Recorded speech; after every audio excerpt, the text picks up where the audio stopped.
ওয়ালা আবদুম মুমিন খায়রুম মিন মুশরিকিন ওয়ালাউ আ'জাবাকুম। রব্বুল আলামিন কোরআনে পাকে বলেন, আমার যে বান্দা বান্দির বুকে ঈমান আছে তার দাম এই 7 আসমান জমিনের কাছে, আমি আল্লাহর কাছে আরো বেশি। আমি তাকে আরো বেশি দামে খরিদ করব। আমার ইচ্ছা আমি ঈমানকে এত বড় মূল্য দিব, এত বড় মূল্যায়িত করব ঈমানকে। সেই ঈমান আল্লাহ আমাদের বুকে দিলেন।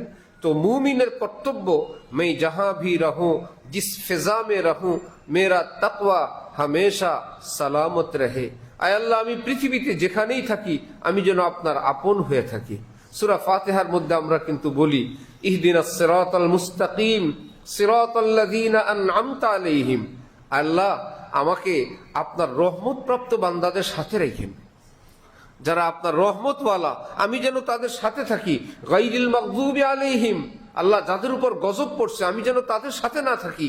ওয়ালাদ-দাল্লিন, যারা পথভ্রষ্ট, পথহারা, গুমরাহ, আল্লাহ আমি যেন তাদের সঙ্গে দিনকাল না কাটাই। যারা নেয়ামত প্রাপ্ত আমি যেন তাদের সাথে থাকি। সিরাতাল্লাযীনা আন'আমতা আলাইহিম, ওই লোকেদের পথে আমাকে রাখেন যাদেরকে আপনি নেয়ামত দিয়েছেন, নেয়ামতের মহব্বতের নেয়ামত, এলমি শরীয়তের নেয়ামত। আয় আল্লাহ, আপনার মহব্বতের নেয়ামত, যারা আপনার আপন, আমি যেন আপনার আপনদের সঙ্গে থাকি, শত্রুদের সঙ্গে আমি যেন না থাকি। গায়রিল মাগযুবি আলাইহিম ওয়ালাদ-দাল্লিন।